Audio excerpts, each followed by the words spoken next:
오늘 우리의 이야기가 당신의 마음에 평안과 위로를 가져다 주기를 기도합니다. 만약 이 이야기가 당신에게 울림을 준다면 좋아요와 공유를 통해 이 은혜를 주변에 나누어 주십시오. 당신의 작은 나눔이 누군가에게는 큰 빛이 될 수 있습니다. 이 채널을 구독하시면 하나님의 은총 속에서 더 많은 지혜와 영감의 이야기를 만나실 수 있습니다. 지금 이 순간 이 말씀을 듣는 모든 분들의 삶에 하나님의 평화가 가득하기를 축복합니다.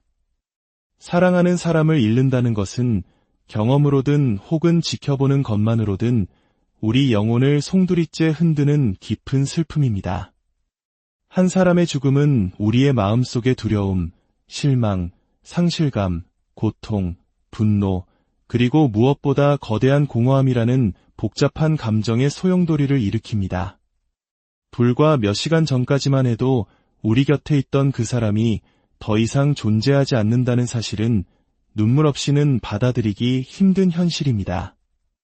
어쩌면 우리 한국 사람들이 가진 깊은 정의 문화는 이러한 애도의 감정을 더욱 특별하게 만듭니다. 우리는 장례 절차를 통해 고인을 향한 애틋한 마음을 표현하고 남겨진 이들끼리 서로를 위로하며 슬픔을 함께 나눕니다. 이것은 단지 형식적인 절차가 아니라 사랑했던 사람을 향한 마지막 외의이자 그 사랑의 깊이를 확인하는 과정입니다. 영국의 엘리자베스 여왕은 생애 마지막 방송 중 하나에서 이런 말을 남겼습니다.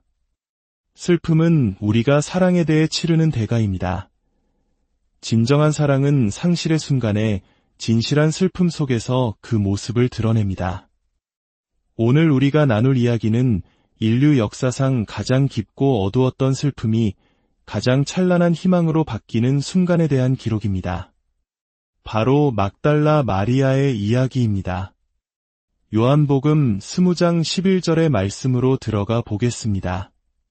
마리아는 무덤 밖에 서서 울고 있더니 울면서 구부려 무덤 안을 들여다보니 흰옷 입은 두 천사가 예수의 시신이었던 곳에 하나는 머리편에 하나는 발편에 앉았더라. 천사들이 이르되 여자여 어찌하여 우느냐 이르되 사람들이 내 주님을 옮겨다가 어디 두었는지 내가 알지 못함이니이다. 부활절 아침 세상은 아직 어둠에 잠겨 있었습니다. 동이 트기 전 새벽의 차가운 공기처럼 마리아의 마음 역시 칠흑 같은 절망으로 가득 차 있었습니다. 그녀가 사랑하고 따랐던 주님, 그녀의 삶을 송두리째 바꾸어 놓으셨던 예수, 그리스도께서 십자가에서 처형당하셨습니다. 이제 그녀에게 남은 것은 그분의 시신에 향유를 발라드리며 마지막 사랑을 표현하는 것뿐이었습니다. 그러나 그 마지막 소망마저 산산조각 났습니다. 무덤을 막고 있던 거대한 돌은 옮겨져 있었고 무덤 안은 텅 비어 있었습니다. 마리아는 무덤 밖에 서서 그저 울고 있었습니다. 그녀의 눈물은 단순한 슬픔의 표현이 아니었습니다. 그것은 희망의 완전한 종말을 의미했습니다. 그녀의 세상이 무너져 내린 것입니다.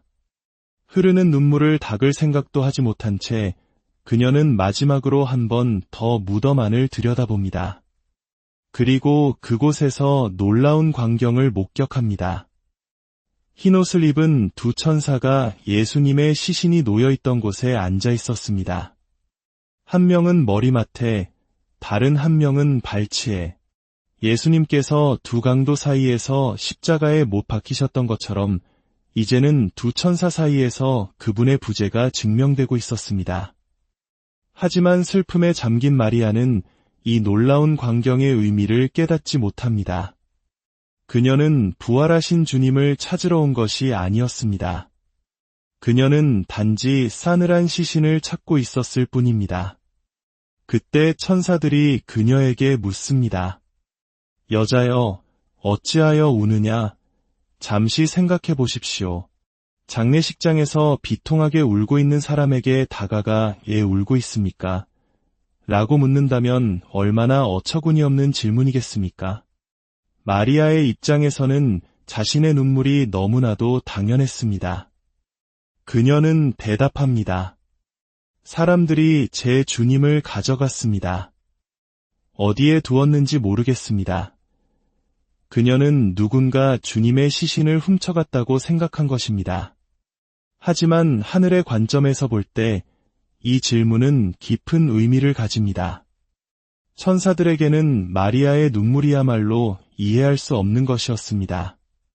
인류 역사상 가장 위대한 승리의 아침, 사망 권세를 이기시고 예수께서 부활하신 그 영광스러운 순간의 눈물이라니요. 어쩌면 천사들은 이렇게 묻고 싶었을 겁니다. 마리아여, 왜 기뻐하지 않고 울고 있느냐? 이처럼 하늘의 진실과 인간의 슬픔 사이에는 깊은 간극이 있었습니다. 마리아는 자신이 겪은 경험과 상실감이라는 지상의 관점에서 상황을 바라볼 수밖에 없었습니다. 바로 그때 마리아는 뒤를 돌아섭니다. 그리고 거기 서 있는 한 남자를 봅니다.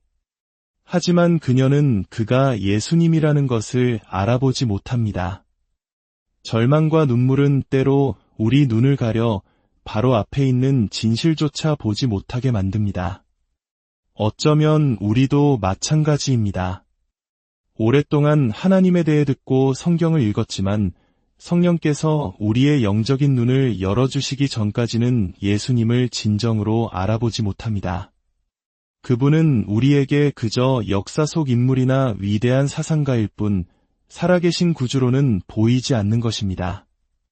그 남자가 마리아에게 다시 묻습니다. 천사들과 똑같은 질문입니다. 여자여, 어찌하여 우느냐? 누구를 찾느냐? 마리아는 그를 동산지기, 즉 정원사라고 생각합니다. 이른 아침 무덤 근처에 있을 사람은 그 외에 없을 것이라 지레짐작한 것입니다. 그녀는 애원하듯 말합니다. 선생님, 만약 당신이 그분을 옮겨갔거든 어디에 두었는지 제게 알려주십시오. 그러면 제가 그분을 모셔가겠습니다. 이 말을 한번 깊이 생각해 보십시오. 그녀는 지금 부활하신 예수님 바로 앞에서 그분을 정원사로 착각하고 그분의 시신을 찾고 있습니다. 그녀의 사랑은 너무나도 깊어서 연약한 여자의 몸으로 장정들도 들기 힘든 시신을 자신이 직접 옮기겠다고 말하고 있습니다. 슬픔이 그녀의 이성을 마비시킨 것입니다. 왕 중의 왕이신 분이 어째서 초라한 정원사로 오해받으셨을까요? 왕이라면 왕관을 쓰고 화려한 옷을 입고 이염 있는 모습이어야 하지 않을까요? 하지만 예수님은 섬기는 왕, 겸손의 왕이셨습니다. 그리고 더 깊은 의미에서 그분은 진정으로 정원사이셨습니다. 첫사람 아담이 에덴 동산에서 실패했던 인류의 역사를 이제 둘째 아담이신 예수께서 무덤이라는 동산에서 새로운 창조, 새로운 생명의 역사를 시작하고 계셨던 것입니다. 예수님은 그녀를 꾸짖지 않으셨습니다. 그녀의 불신앙을 책망하지도 않으셨습니다. 그분은 마리아의 눈물을 아셨고 그 슬픔의 깊이를 이해하셨습니다. 그리고 그 순간 그녀는 미처 깨닫지 못했지만 그녀의 눈앞에 서 계신 그분이 바로 그녀의 모든 눈물에 대한 해답이었습니다. 그리고 예수님은 그녀의 인생을 그리고 인류의 역사를 영원히 바꾸어 놓을 한마디 말씀을 하십니다. 장황한 신학적 설명도 기적적인 표적도 아니었습니다. 단지 한 단어, 그녀의 이름을 부르셨습니다. 마리아. 그 목소리, 마리아가 수없이 들었던 따뜻하고 사랑이 넘치는 그 목소리, 자신을 가장 잘 아시는 목자, 자신의 이름을 불러주시는 주님의 음성이었습니다. 그 한마디에 슬픔의 안개가 걷히고 혼란의 어둠이 사라졌습니다. 그녀의 영혼의 부활의 태양이 떠올랐습니다. 마리아는 즉시 몸을 돌려 외칩니다. 라부니, 그것은 히브리 아람어로 나의 위대한 스승님이라는 의미를 담은 깊은 존경과 사랑이 담긴 호칭이었습니다. 정원사로 보였던 낯선 이가 이제 그녀의 주님, 그녀의 하나님으로 보였습니다. 눈물은 기쁨으로, 절망은 경배로 바뀌었습니다. 우리도 마찬가지입니다. 성령을 통해, 말씀을 통해 예수께서 우리의 이름을 부르시는 그 음성을 들을 때 우리의 삶은 완전히 새로운 날을 맞이하게 됩니다. 그제야 우리는 진정으로 눈을 뜨게 됩니다. 마리아는 기쁨에 겨워 예수님께 매달리려 했습니다. 하지만 예수님은 말씀하십니다. 나를 붙들지 말라. 내가 아직 아버지께로 올라가지 아니하였노라. 너는 내 형제들에게 가서 이르되 내가 내 아버지 곧 너희 아버지, 내 하나님 곧 너희 하나님께로 올라간다 하라. 이것은 거절이 아니었습니다. 새로운 사명의 시작이었습니다. 이제 예수님과의 관계는 과거처럼 육신적으로 함께하는 것을 넘어 성령 안에서 영적으로 교제하는 새로운 차원으로 나아갈 것이라는 선언이었습니다. 그리고 부활의 첫 증인이 된 마리아에게 첫 번째 임무를 주셨습니다. 바로 가서 이 소식을 전하라는 것이었습니다. 이 이야기는 단지 2000년 전 한 여인의 개인적인 경험으로 끝나지 않습니다. 이 이야기는 역사적 사실이며 보편적인 진리입니다. 만약 예수님의 무덤이 비어있지 않았다면 기독교는 결코 시작될 수 없었을 것입니다. 제자들은 절망 속에 흩어졌을 것이고 신약 성경은 단 한 페이지도 기록되지 않았을 것입니다. 오늘날 전 세계 수십억의 사람들이 예수를 믿고 따르는 이 거대한 교회의 역사는 존재하지 않았을 것입니다. 어떤 이들은 제자들이 시신을 훔쳤다고 주장합니다. 하지만 목숨을 걸고 예수의 부활을 전파했던 그들이 왜 그런 거짓말을 위해 순교까지 했겠습니까? 또 어떤 이들은 종교 지도자들이 시신을 감추었다고 말합니다. 만약 그랬다면 제자들이 예루살렘 거리에서 예수가 살아나셨다 고 외칠 때 그들은 왜 시신을 공개하여 모든 소문을 잠재우지 않았을까요? 모든 증거는 단 하나의 진실을 가리킵니다. 예수 그리스도는 죽음에서 부활하셨습니다. 이 역사적 사실은 오늘을 살아가는 우리에게 개인적인 차원으로 다가옵니다. 사도 요한은 무덤에 와서 빈 무덤과 수의를 보고 믿었다고 기록합니다. 의심 많던 제자 도마는 부활하신 예수님의 못 자국난 손을 만져보고서야 나의 주님이시여 나의 하나님이시니이다 라고 고백했습니다. 예수님은 그런 도마에게 말씀하셨습니다. 너는 나를 본고로 믿느냐? 보지 못하고 믿는 자들은 복되도다. 우리는 이 마지막 말씀에 해당하는 사람들입니다. 우리는 예수님을 눈으로 직접 보지 못했습니다. 하지만 우리는 그분을 만났습니다. 책을 읽다가 친구와의 대화 속에서 혹은 오늘 이 이야기처럼 말씀을 듣는 중에 그저 멀게만 느껴졌던 예수님이 내 삶의 실제적인 분으로 다가오는 경험을 합니다. 마치 깊은 잠에서 깨어나는 것처럼 어느 순간 내가 잠들어 있었다는 사실을 깨닫게 되는 것과 같습니다. 처음에는 희미한 소음처럼 들리던 하나님의 말씀이 어느덧 내 이름을 부르시는 선명한 음성으로 들려옵니다. C.S.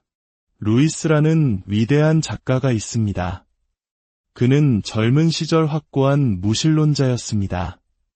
하지만 그는 지성인으로서 예수 그리스도는 과연 그가 주장한 대로 하나님의 아들이었는가?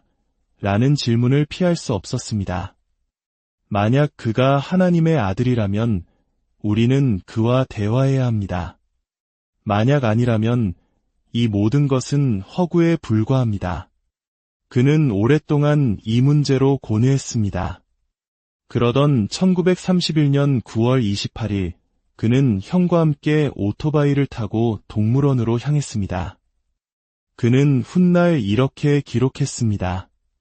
우리가 집을 나설 때 나는 예수 그리스도가 하나님의 아들이심을 믿지 않았다. 그러나 우리가 동물원에 도착했을 때 나는 믿고 있었다. 그 여정 중에 어떤 특별한 감정의 폭발이 있었던 것도 아니었습니다. 그는 마치 오랫동안 잠을 자던 사람이 침대에 가만히 누운 채로 이제 자신이 깨어났다는 사실을 문득 자각하는 것과 같았다고 말했습니다. 어둠에서 빛으로, 죽음에서 생명으로, 안개가 걷히고 태양이 밝게 빛나기 시작했습니다. 그에게 더 이상 예수님은 알아볼 수 없는 낯선 이가 아니라 그의 주님이시여 왕이셨습니다. 오늘 아침 예수님은 우리 각자에게도 묻고 계십니다. 왜 울고 있느냐? 누구를 찾고 있느냐? 당신은 무엇을 찾고 있습니까? 사랑입니까? 삶의 의미입니까? 용서입니까? 희망과 평안, 혹은 진정한 자유입니까? 이 모든 것이 부활하신 예수 그리스도 안에 있습니다. 마리아의 눈물을 기쁨으로 바꾸시고 그녀의 삶을 영원히 변화시키셨던 단 한마디의 말씀, 그분의 음성이 오늘 당신의 마음을 두드리실 수 있습니다. 아버지 하나님, 우리가 성경 말씀을 읽고 그 의미를 깊이 생각할 수 있게 하시니 감사합니다. 마리아처럼 그리고 수많은 믿음의 선배들처럼 우리도 부활하신 그리스도를 믿고 신뢰하게 하옵소서.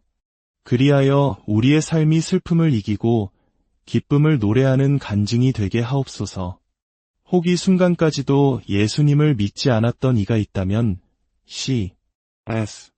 루이스가 경험했던 것처럼 이 말씀을 듣는 중에 조용히 믿음의 문이 열리는 은혜를 허락하여 주시옵소서. 마리아의 울음을 기쁨으로 바꾸신 우리 주 예수 그리스도의 은혜와 평강이 이 말씀을 듣는 모든 분들과 영원히 함께 하시기를 축원합니다.